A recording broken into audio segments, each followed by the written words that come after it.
I want to introduce my esteemed panelists.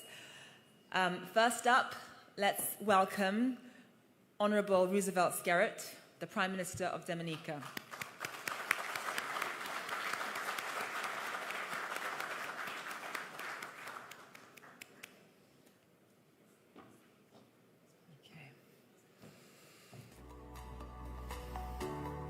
Thank you. Honorable Kassim Majaliwa, the Prime Minister of Tanzania, representing the President of Tanzania.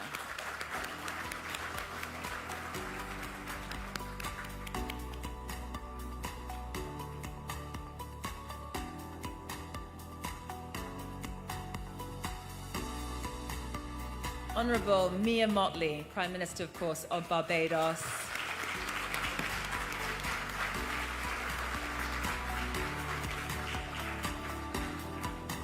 Honorable Gaston Brown, Prime Minister of Antigua and Barbuda.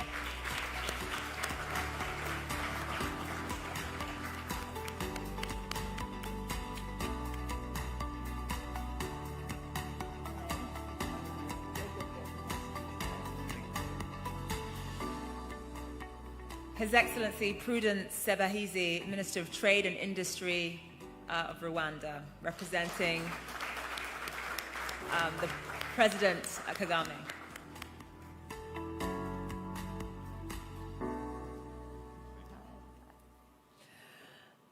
The Honourable Terence Drew, Prime Minister of St. Kitts and Nevis.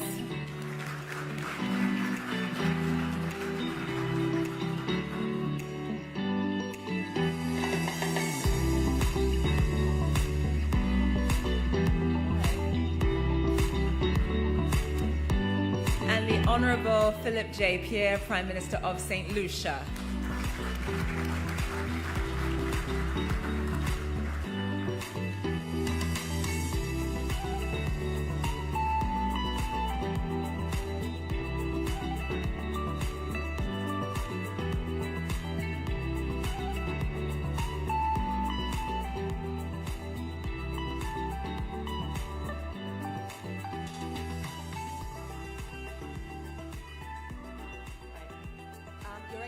Thank you so much for being with us. Prime Minister Mottley, I want to start with you. Obviously, we are going to have the second African Caribbean Heads of State Summit coming up in September in Addis. I know that you, as well as other heads of states, have talked about this idea of creating some kind of Africa-Caribbean free trade area. Just walk us through what the building blocks of that would be and what that would look like. And as the Prime Minister answered this question, if anyone else would like to jump in, we really want this to be a dynamic, involved discussion as opposed to me asking each of you a question individually. So if anyone else wants to comment on what Prime Minister Mottley is saying, then you're invited to jump in after her. Thank you very much. And let me, at the outset, say to Professor Orama how pleased we are to be able to be with you today. This may be your last formal interaction in an ACTIF meeting, but I think that everyone knows that you will be physically and spiritually always with this ACTIF program. And I am therefore happy to associate myself with the remarks of Prime Minister Mitchell this morning in every respect. So thank you. As it relates to the deepening of the relationship between Africa and CARICOM, let us be clear, the further penetration that is necessary to make this real will not happen by sentiment nor speeches. And to that extent, therefore, the CARICOM AU meeting in Addis in September is a critical follow-up, not just to establish the credentials of political will, but to begin to lay out a pathway that will allow the substantive interaction in trade, investment, diplomacy, etc. to continue, people-to-people interaction. And why do I say so? It takes two hands to clap. So I may stand prepared, for example, to be able to support the opening up of travel on this side, but there has to be others on the other side developing the market as well for it to happen. We may want to be able to see more direct trade linkages in terms of controlling the maritime routes, but it also requires a deconstruction as to what is necessary for us to move goods straight from West Africa to the Caribbean. Perhaps what is missing more than anything else is the information platform that is necessary to allow individual investors, individual traders to be able to make decisions. And I hope that one of the things that will come out of Addis Ababa in just over a month is the creation of that platform. I've always said that where we have banks that investors are familiar with, that's the first step to make them comfortable. And to that extent, the presence of Republic Bank in Ghana with over 50 branches is a major starting point for us out of West Africa. I hope that we will have other banks from Africa in the Caribbean. And I say so conscious. In my own country, we have 3 Canadian banks, the youngest of which I think is over 80 years old now. We have 2 Trinidadian banks, and we believe that it is more than possible for us to see the kind of innovation that we saw in East Africa when Barclays and Standard Chartered and those pulled out of Kenya. There was an innovation that unleashed tremendous opportunities for the people of Kenya. I feel that that kind of innovation is needed in the Caribbean now, and that equally we have to confront the fact that with the exception of Haiti, all of our countries in the region are underpopulated, and you cannot sustain economic growth without people. So that we need to find a way of working alongside our brothers and sisters in Africa too, because to the extent that there are skills that we cannot acquire here in the sufficient scale or numbers that we need, then Africa that is facing a demographic dividend in this century can perhaps assist us in meeting some of those skills that are not presently available to us. So, bottom line, that we start to drill down into the details of what will make it possible to link our own single market and economy in the Caribbean with the Africa Free Trade Area, and then equally how we provide the information platform that will allow individual investments to move, as well in particular in the financial services sector, in banking and insurance. Thank you. I think it's going to be a round of applause. Prime Minister, there was so much in your answer. I think that one of the things that you said, or a few of the things that you said that I found very interesting, was that it's the time for talk is over in this, right? We actually do have to act. The platform, the sort of linkages just in terms of the free trade agreement between both regions is fundamental, but also this idea that the Caribbean can't do it on its own. You mentioned that there's an underpopulation issue. In order to sustain economic growth, it is fundamental that there are links with Africa happening right now. If anyone else wants to jump in. Sure, I'll intervene. Thank you very much. ACTIF requires active action. And I want to make the point here that we can't allow this initiative to die, cannot become a talk shop. And the proposal to establish a commission, I think it's an excellent idea, and we should establish a commission as soon as possible.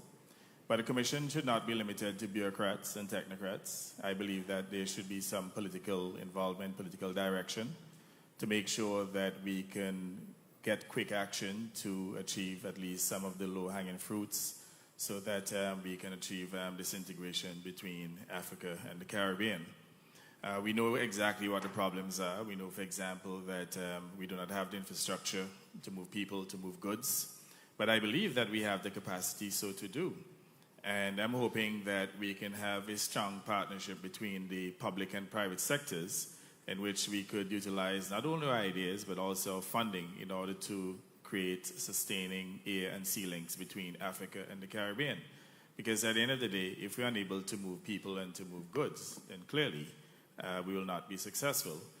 Now, I believe that going into the Africa-Caribbean Summit in Addis Ababa, I am hoping that we can have a full commitment from our leaders to establish the necessary ANC links.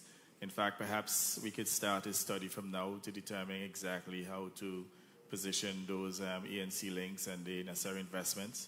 I believe that the AfriExim Bank could provide some seed money for this initiative, but we need urgent action. And within CARICOM, we've been discussing getting our own vessels to establish our own sea links. But perhaps there could be a broader involvement involving Africa in which we can move goods from Africa to the Caribbean, and that those very vessels could also move goods within the region, so we can increase inter-region trade as well. So I think there are lots of opportunities for us to exploit. And when you look at the geopolitical challenges today, we obviously now have to become architects of our own development. And instead of operating these extractive economies in which our economies, our natural resources are being extracted for the benefit of the global north, I believe that we have to invest more in our own development. We have to increase processing of products to make sure that we can benefit from the value added. And as we continue to build the value added, we can clearly increase trade between Africa and the Caribbean. I mean, there are many opportunities in terms of physical trade, even in terms of tourism trade. I'm sure that there are many Caribbeaners who would like to travel to Africa, but again, it is cost prohibitive. It is extremely long to get there. You have to transit various capitals to get to countries in Africa. And if we can establish these direct links, clearly we could move people. And in order to have a properly integrated movement between Africa and the Caribbean, we must be able to move people, move capital. So the fact that there's so many of us here, you can see that there is definitely strong political will. What is required now is action, and this is exactly what I'm urging, that we move quickly to strengthen the institutional arrangements and to make the necessary investments so that we can increase trade and the movement of people, trade within the region and extra-regionally between Africa and the Caribbean, and the movement of people between the two regions. Thank you. And with that, thank you. We do have a very special guest who I want to welcome onto the larger screen here. Aliko Dangote is joining us. Aliko, I do want to ask you a question, just one question, if I may. And that is, I know that Dangote has announced plans, the Dangote Group has actually announced plans to establish a petroleum export terminal within the Caribbean. Just quickly, what advice would you give? I know that you've talked about certain barriers that exist between trade and investment for the two reasons. What advice would you give, let's say, African businesses who are trying to set up shop in the Caribbean, or Caribbean businesses who are trying to set up shop in Africa, and how do we overcome the barriers that are present right now? Well, thank you very much. It's great being with all of you, and thank you very much for the invitation. I think the first thing that we need to do is actually to try and create a corridor where there's an airline business between the Caribbean and African countries. And also, we need to remove all these visa issues, because one of the biggest issues that we have as entrepreneurs is about visa issues. Coming to the business about, investing in the petroleum sector. When I last visited Grenada and Bahamas, I realized that they are really paying quite a lot in terms of petroleum products. It's very, very, very expensive. Actually, it is even unheard of. So we are looking at the opportunity where we can set up a terminal either in Grenada or in the Bahamas or any of the Caribbean, and see how can we help to bring this cost down. Not only the petroleum business, we are looking at also cement. When I look at what you are paying in the Caribbean in terms of cement, it's almost about 3 times what you are paying in Africa. And that is really very, very prohibitive. And, I think we need to team up together, remove all these visa issues, let us get to know each other, and, that will actually open up the doors for investment. Thank you so much. Thank you so much. A very important message there from Mr. Dangote. So, and then also, sorry. Go ahead. We're looking at also fertilizers. We're looking also at fertilizers, which is a little bit scarce. We are looking of, setting up a place where at least one of the countries will set up an area where we can now do urea, you can do NPK, because 37% of our own urea goes to the US. We have a plant of 3 million tons, and we're taking it to about 9 million tons. We are targeting in the next 36 months to be the largest urea producer in the world. Thank you so much, Aliko Dangote. Thank you. Thank you. So one of the things that... Madam Moderator, I wanted to react quickly, if you would allow me. I'm sorry. Go ahead. But there are 3 major petroleum storage facilities within the Caribbean. One in Trinidad and Tobago, one in Jamaica, and another in Antigua and Barbuda. But we've been buying extra-regionally, and we have not patronized Africa. Perhaps what we need to do now is to direct our purchasing out of Africa to get cheaper products, better products. So even without building out an additional terminal, there are already 3 large terminals. But again, it reconfirms the fact that we do not have the type of information flow, the type of database to know precisely what products are available, what facilities are available. So this is one of the areas that we need to quickly establish so that we know what is available and that we can increase trade between Africa and the Caribbean. Sorry for interrupting. No, don't worry. Thank you.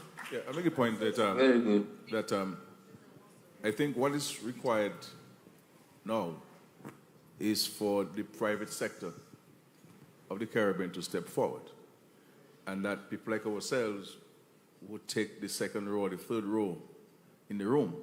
Because at the end of the day, trade is essentially among business people.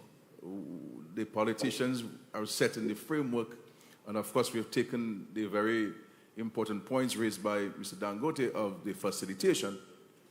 And I think what we need to do as governments is to provide the facilitation and the framework to allow business and trade to flourish.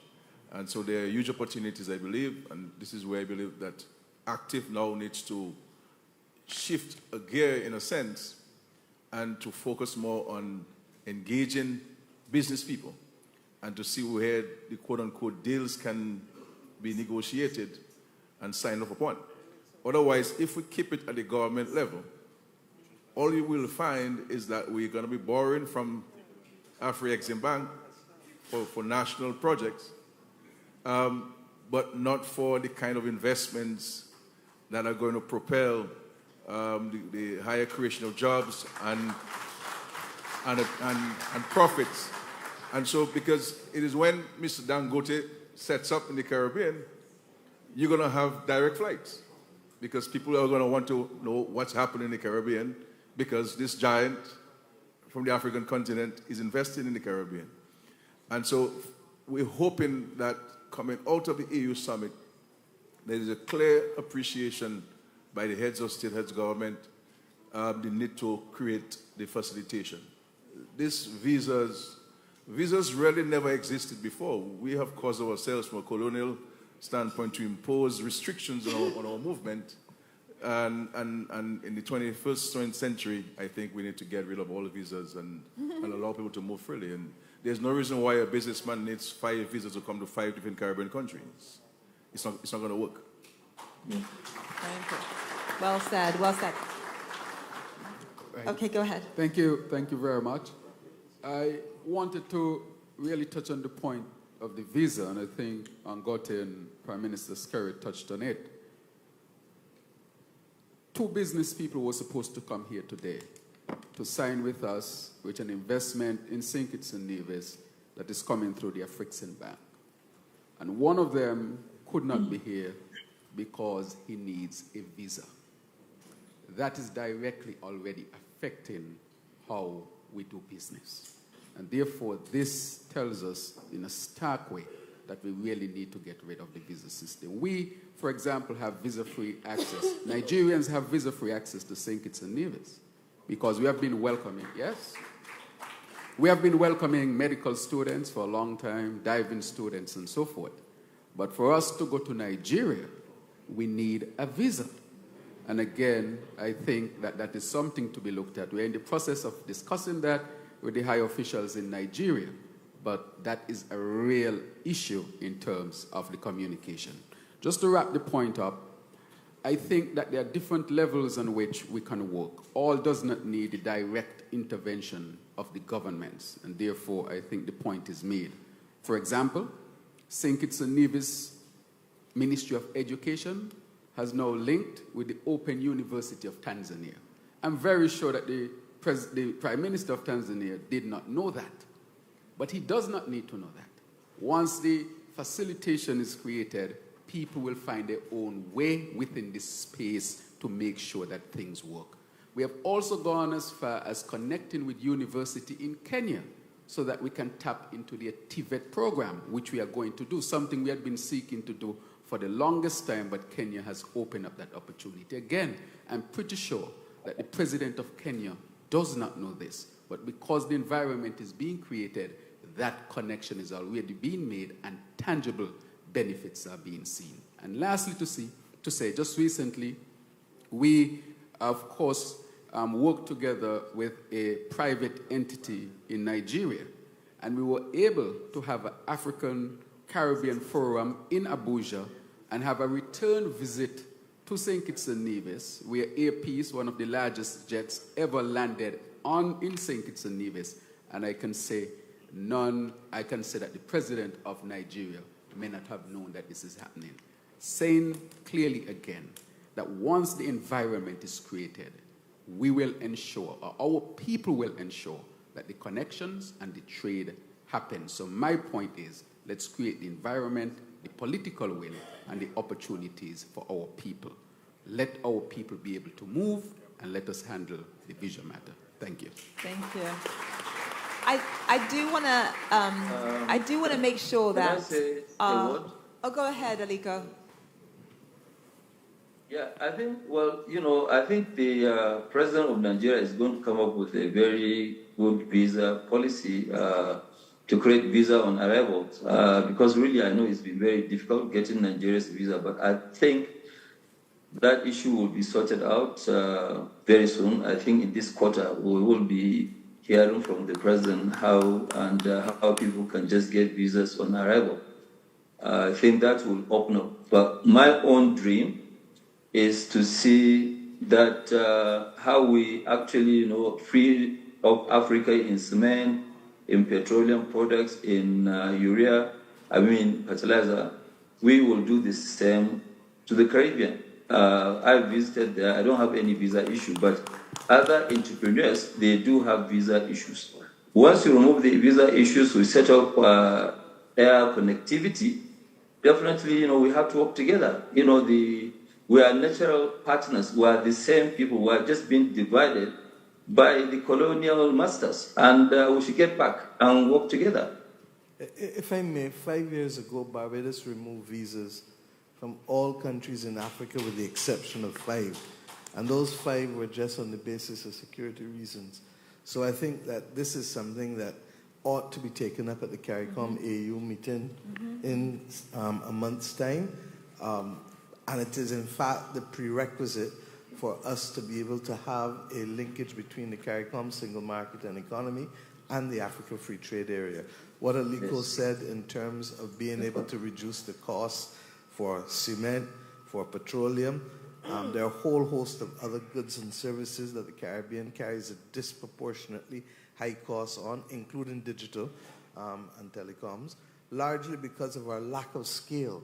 But if we can, and this is how this relationship started, lest we forget, in 2020, when no one would provide access to the Caribbean for therapeutics, for vaccines, for ventilators, it was Africa, through Strive Masiwa, working with the head of WHO, Dr. Tedros, that literally put us in contact for the first time with AfriCaribbean, who were the financiers of the Africa Medical Supplies Platform.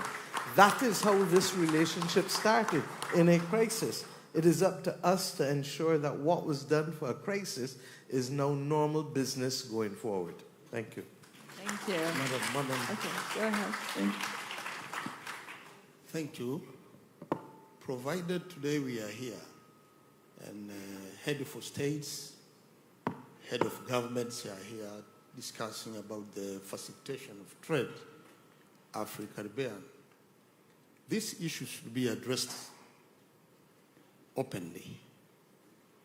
We have to analyze all obstacles hindering businesses in Africa and the Caribbean. And we are supposed also to analyze the issues. If there are issues hindering one continent to another, let's discuss about it, because it's our time. And this platform of trade investment here in Grenada, it's a time to come up with a solution on how to do business and trade investment all over the African continent and Caribbean. I understand Chief Dangote is one of the biggest investors in Tanzania. He's invested more than $700 million with a plant of cement.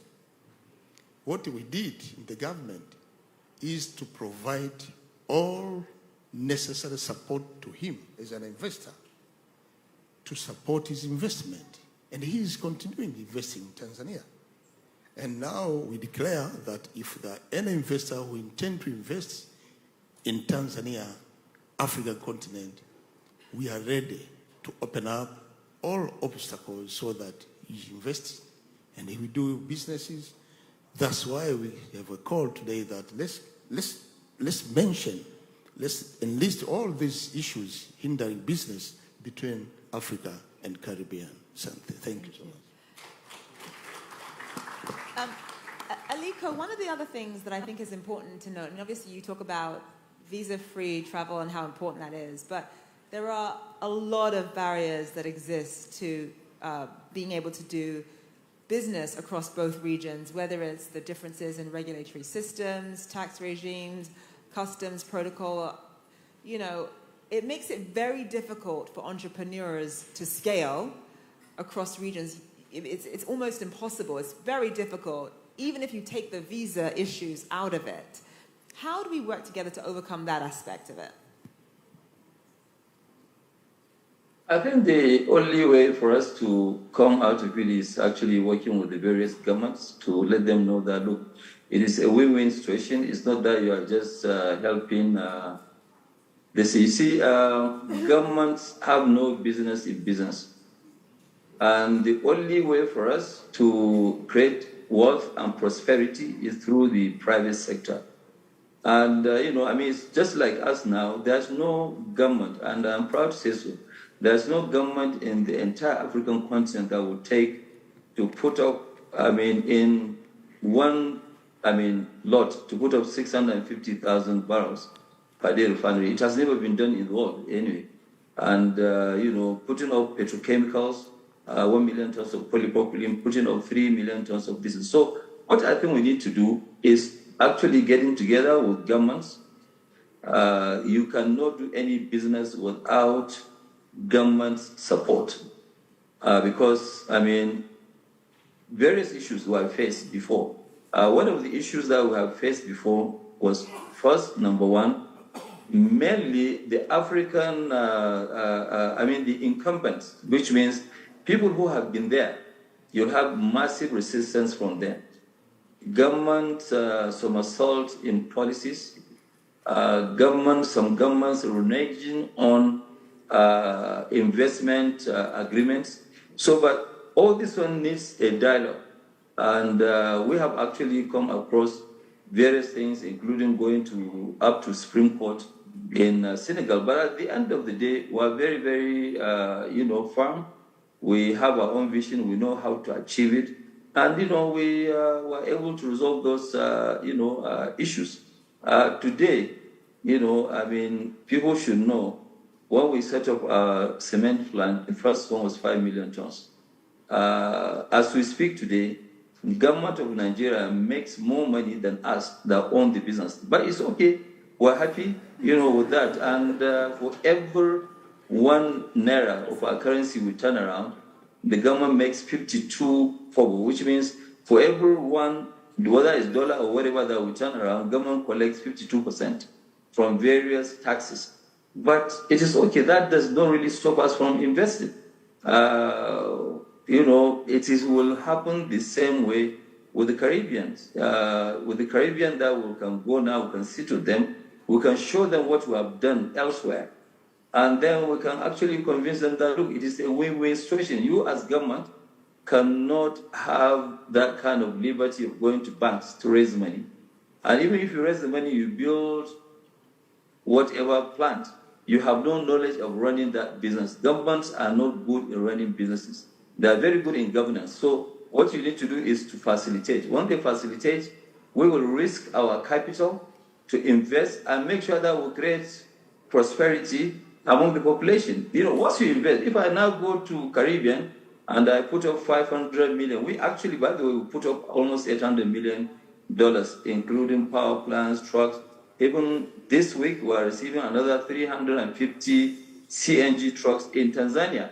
So when you have this kind of investment, we have had issues before during former President Magufuli, but later on, every single issue we have had has actually been sorted out. In fact, we're even giving more incentives that we do not even ask for. So I think in the Caribbean, we're looking for this sort of opportunity because it is so disheartening to see that, yes, our brothers and sisters have been ripped off because they have nowhere to go to. And I think we need to make sure that, yes, we work together and invest. We feel at home in the Caribbean. And I must thank President Orama, my brother, of AfriCaribbean Bank, for opening up the link between Africa and the Caribbean. He has actually done a great job.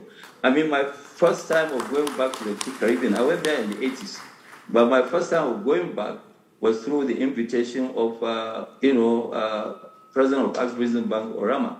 And Orama is very passionate, and he has actually invited most of us. I'm now one of the champions of actually investing in the Caribbean, and will continue to do so. Thank you so much. One of the things that... Thank you, Aliko. One of the things that I think is important is that it's one thing for African giants like Aliko Dangote talking about the red tape, but then when you think about the kind of red tape and bureaucracy that exists for small to medium-sized businesses trying to scale across both regions, it is very difficult. If you're an entrepreneur in the Caribbean, you won't even know what opportunities necessarily exist in Africa, let alone trying to figure out, how to harness investment for your, it's virtually impossible. There's not even a platform that exists to allow Caribbean and African entrepreneurs to network, to understand, the opportunities and the growth areas of the region. That needs to change. Go ahead. Yes, thank you very much. And that was what I was about to speak of. And few of us knew about Africa until you were on CNN talking about the African story, right? So many people got to know about Africa and the potential of Africa based on your CNN program. Thank you. You see, I think all of us in this room, we have for two purposes. One, to create wealth. If you're a business, you want to create wealth and you want to make profit. And two, if you're a politician, you want to improve the lives of people. You want to improve the quality of life of people. You want to improve their standard of living. So we cannot assume that the people know where we are going. We cannot assume that the years of history, the years of when people did not really know what Africa was about and what was the potential of Africa. So whilst we develop all the economic factors and the business factors, we have to ensure that the people are not left behind. We have to ensure that our children think of going to study in Africa or going to go and study in some other country. We have to think that the people in our region want to buy goods from Africa. So what I'm advocating for is, in tandem with the economic, trade, etc., we need to have a people-to-people involvement. We have to bring the people on board so that people can understand and support what's happening in this road today. Thank you very much. And yes, what role do you think heads of state specifically should be playing? I mean, you mentioned, yes, that people in the Caribbean should think about going to study in Africa. They should have that awareness. It should be part of the conversation naturally. What role do you think heads of states should be playing in terms of that policy messaging? Yeah, thank you very much. Let me say that for a long time, we have seen that there is a political will in everything that we are talking about. Before coming here, my president, Paul Kagame, asked me to tell the audience that this unity we are talking about between Africa and the Caribbean is not a choice, it's a necessity. And he also told me, whatever we see today as a challenge in this global turbulence, let's take it as an opportunity. Because Rwanda is one of the countries that have risen through resilience for so many challenges that we have gone through, starting from genocide and so on and so forth. And there are three elements where heads of state can facilitate our people to interconnect and prosper. One, as Aliko Dangote said, can we make sure that our people can move? Can we remove visa restrictions? And Rwanda is one of the examples. My president took a bold decision, said, we are welcoming the world. Everyone can come to Rwanda without visa. And you have seen progress over the last 10 years. Second, can we allow money and goods to move? When we talk about goods to move, we are talking about tariff. When we talk about money to move, we are talking about investment. How do we facilitate investors? And again, when you go back to my country, we have taken bold decision to welcome each and every investor to come to Rwanda. And I think we need now to look at what are we producing that we can take to the rest of the world. Because we welcome everyone, we welcome everything from the world, but what are we producing to take to the rest of the world? So I think we address those three things. We allow our people to connect, we welcome investment, we allow money and goods to move, then we will make everything happen. Thank you. One of the questions I have for all of you, including Aliko, actually. Aliko, did I see your hand pop up? Did you want to say something, Aliko? Yes. Okay, go ahead. No, what I want to say is that, it is maybe people like us that we believe in the Caribbean. It's very difficult to really get foreign investors. They will come and promise you heaven and earth, and they will not turn up. But I think we feel very much at home with the Caribbean, and we can set up an industrial base, not only to meet up with the Caribbean, when we push down our cost of production, we can use also the Caribbean for export, to export the excess capacities that we created. This is possible because I will give you a small example. In Nigeria used to be in 2000 up to 2007, number 2 in terms of imports of cement. And, today, it is totally a different story. Nigeria is the largest exporter of cement and clinker out of Africa.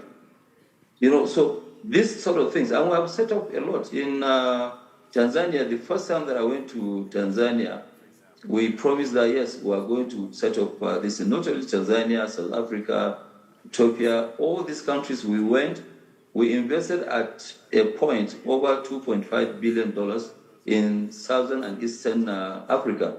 So we have met those demands. And I think really we want to face the Caribbean, and it is not very difficult to do so. Once we have the government support, we can show them what we have done elsewhere, and I'm sure they will support us.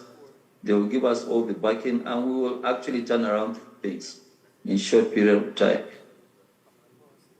Thank you, Aliko. I think the last question I want to pose to anyone who wants to jump in is really... Okay, go ahead. Thank you very much. And let me also thank Aliko. I know difficult it is for you to have joined, and appreciate your joining us. And also thank you for your leadership in the business and the partnership. I wanted to say a few things about what Aliko said about the prices of goods here. Let's focus on petroleum products. And I say this because it ties to what I said earlier, that we have to be deliberate about what we do. Today, you have Guyana as a major oil producer. Very soon, Suriname will come. Now, and I wish our brother President Ali were here. Can you check who trades Guyana's oil? Have you discussed amongst yourself the possibility of checking your collective demand and organizing to be a major buyer, to pay exactly what everybody pays? You're not asking for peanuts, but it's crude oil. You take it, you organize with Dangote Refinery to do toll refining. So he does toll refining, so you carry crude, so you have a tanker go, a tanker come back. Would it reduce your petroleum prices dramatically and open other opportunities for you? Guyana is not going to lose anything because that trading company that will do it for you will pay exactly what everybody pays. But they help to bring stability in economies here and begin to open the trade links between Africa and the Caribbean. So let's about being deliberate. It's not just going to say we do tender or whatever. I'm happy they have one or two Africans who participate, but they go up with that to go around. But I think that is an opportunity you can use. And even when Suriname comes, it's also a possibility to use that to supply the different countries. Thank you. Thank you. Thank you so much. Does anyone want to tackle what he said? Yeah, go ahead. Right, so I want to thank President Orama for that intervention. What he has said today has been on my mind for some time. Here we are having this resource in one of our CARICOM countries, and yet we seem to be thinking outside of CARICOM for the major part of the solution. Has CARICOM come together and decided to have a conversation with Guyana to leverage its petroleum product, its crude oil and so forth, to help to resolve the very high cost of energy within the region? It is a critical matter because when we did our analysis of St. Kitts and Nevis alone, and you look at what we pay about 30 to 40 cents per kilowatt. It is one of the highest in the world. So how can an open economy, a small economy, survive paying 30 to 40 cents per kilowatt for energy? And so I want to surely say, with respect to what President Orama has said, that this is something that CARICOM should take up almost immediately. And I am part of the Bureau, and Prime Minister Motley is part of the Bureau, along with our chair now, Prime Minister Holness, that this is something that should be discussed at the Bureau level to bring to the wider CARICOM leadership. How can CARICOM engage Guyana as part of the solution to deal with the high cost of energy? If we don't carry down the cost of energy in the Caribbean, we'll be dealing with these issues for a very long time. To attract industry will be difficult. The cost of doing the business will be too high. And the cost of living in the Caribbean, that too, will be extremely high. The cost of food will also be high. Everything will remain high if the cost of energy remains high. So I think this is one of the ways in which we can attack it. Thank you very much, President. I think the conversation is definitely worth having. I suspect part of the difficulty may be existing commitments that Guyana has to multinational corporations that have not taken into account regional needs developmentally or otherwise. The region is, at this point in time, looking at aggregating production for renewable energy because we've begun to understand that individually very few people are going to be interested because our numbers, our scale is just too small. But if we aggregate as a community, which is effectively what Professor Rama is saying for fossil fuel, and what the heads of government decided that we would look at as a project in February when we met in Barbados, that for renewable energy, the Eastern Caribbean countries have geothermal. Guyana and Suriname have both hydro and solar. Barbados, Antigua, Jamaica, a number of the rest of us have the potential for, yes, limited solar because we're small, but also wind, offshore wind and onshore wind. So that when you start to aggregate the potential, it's not a far-off concept, because when Ursula von der Leyen addressed us, she made it absolutely clear that Europe is going to have to be importing at least 10 million tons of green hydrogen by 2030. Who is the biggest exporter of ammonia now when Russia is not fully at play? It's a CARICOM country. It's Trinidad and Tobago. So that we're not talking about anything that is out of the realm of our possibilities. And what needs to happen is more and more, and I suspect, Aliko, that I heard it from your Vice President this morning, we are tiny. And yes, we are mighty when it comes to thought leadership and advocacy because we're sovereign nations. But when it comes now to commodities and trade, we're small. And this perhaps is the greatest impetus for the region to operate more and more as a single bloc, because individual countries will not excite the interests of many. But collectively, the region agreeing to pool its resources to trade with entities or blocks is a different dynamic. Thank you. Thank you, Prime Minister. You. And just to build on the point that Mia made, unfortunately, many of our economies are still extractive economies in that we do not control our resources. They are harnessed by entities external of our region, and the profits generated, most of the profits are repatriated. It means, therefore, that we have to concentrate in the future on greater ownership and to ensure that the profits that are generated, the majority of the profits are retained in our respective countries. I mean, it's unfortunate that we have all these resources, but at the same time, they actually exported and then re-imported at a higher cost. So the issue of ownership becomes very important. And if we are going to become a successful people, then clearly we have to empower people with ownership at all levels, not just in terms of minerals, but all levels of ownership, all levels of our development, to ensure that our people could share equitably in the gains rather than having this type of extractive model, which literally goes back to slavery and colonialism. So that is one of the areas that we need to look at. But clearly it requires great investment of our own resources to harness those products, because at the end of the day, if we're going to rely exclusively on foreign direct investments, then clearly we're going to remain as extractive economies and will not see the type of growth and development that we anticipated or we desire. Thank you. And I just want to give the last question to Aliko. Aliko, what does success look like? So let's say we're, sitting here in 2030.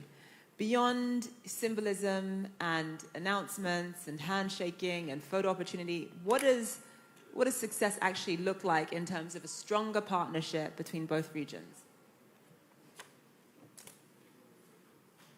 I think the strong partnership, it is actually about implementation, because all this talk and whatever, we need to get people to get on the ground.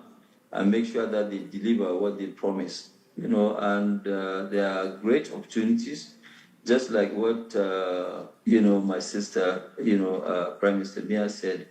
The Caribbean, the cost of power, for example, is very, very prohibitive in the Caribbean. We generate power, but for our own self-consumption. We don't sell power, but we consume, we generate. And, we generate power as low as, 2.5 cents per kilowatt hour. Even with the expensive gas, we generate at 3 cents per kilowatt hour. So if now you have a company that's very serious and believe in the vision, and also you have a real contract with them, they can set up, either it is hydro or it is, even today, you can do solar. Solar has come down so cheap. You can do solar and wind. So when there is no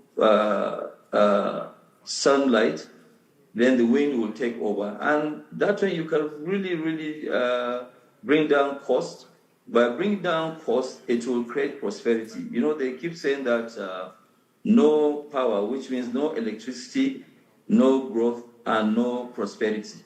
So I think we need to really get that power cost down immediately, whether through Guyana or Suriname, wherever it is. I think the Caribbean need to work very, very hard. It's not even just about smaller industries. Smaller industries, we can come and set up bigger industries, and then we can use the services of the small and medium-scale industries to grow. Thank you so much, Aliko. And with that does it for the presidential panel. I want to give a quick round of applause to our excellencies and our esteemed panelists. Thank you all so much. Thank you. Thank you.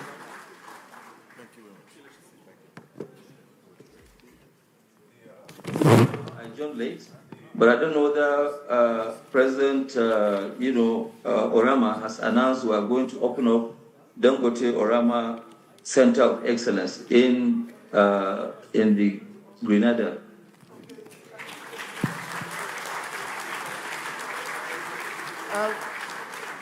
I think Aliko can announce that.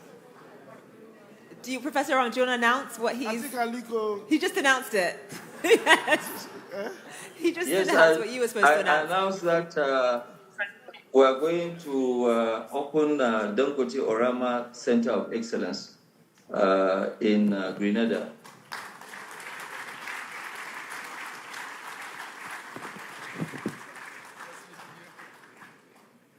Hello?